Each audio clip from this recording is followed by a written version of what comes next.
I want to start with that Bloomberg story about the 10 billion euros needed a month for Italy. Does this mean the country will be forced to increase its deficit target? I don't think so. What is very important, it is the correct use of all the European money. It is important to have it timely, fast, and well used. And so this is why the agreement that they reached yesterday and the days before on both on rule of law conditionality and on the entire package in Brussels, I think it is a very, very good news. So the key point now is to be fast in the implementation and to be able to correctly use this money. Enrico, good morning to you. Well, if time was critical, they certainly took their time, haven't they? 750 billion for the recovery fund. Will that be enough, given the scale of COVID to lockdown to? Do you think it's enough? And the structure that's proposed, is it the right structure, sir? Good morning. I think it is enough if the coronavirus second wave is not hitting the different economies in the way in which we don't want to have it. The big risk is to have a second wave that is very tough. So this is why the way in which countries, European countries, are managing lockdowns or light lockdowns in this very period is so crucial, because this money, this big package is enormous, but it was conceived for the first wave. So I think now it is very important to understand how this second wave will be managed. And I strongly underline the need for all this money to be very quickly implemented, because there's a big problem. I see a problem in the first 6 months of next year. If money doesn't come very quickly, there's the big risk of some social fatigue, social diseases, unemployment, and social crisis. This is the key issue. Well, we may finally see the EU recovery funds finally hit the ground. And will that be the last chance for Italy to get out of its economic stagnation? I think, yes, it is the last chance. It is very important, first of all, to close the gap between the North and the South. I strongly recommend the government working on this gap, because the country can't afford problems for the future continuing with this gap. So I think it is the key issue. And the second and third are digitalization and sustainability. So yes, it is the last chance, but I'm slightly optimistic.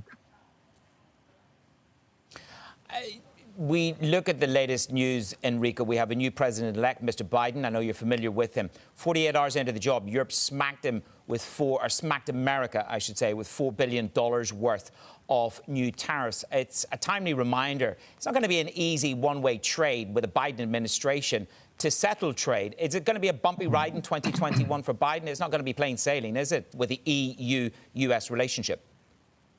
I strongly hope that there's a new phase, a new hope for a transatlantic relationship. I think it is so necessary for the world. You know, we are facing the first crisis ever without any transatlantic discourse, any transatlantic dialogue. And I think it's unique, and we need to restore this transatlantic dialogue. So I think one of the first points of the agenda will be meetings between Biden and the European leaders, restoring and recreating a new transatlantic dialogue to boost multilateralism, and also to avoid obstacles that Trump put on the track.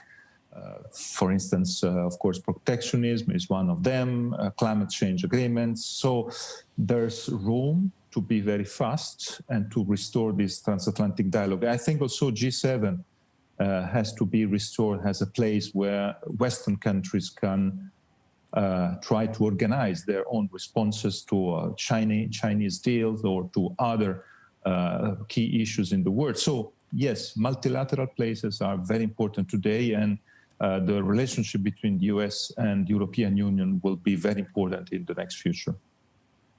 Well, what's going to be the most important and biggest change to come? As Manna says, just a few hours out from President-elect Joe Biden winning Pennsylvania, winning the election, we have these tariffs, $4 billion worth of tariffs being slapped on America. What needs to change? And will this, do you think, end up not seeing the light of day?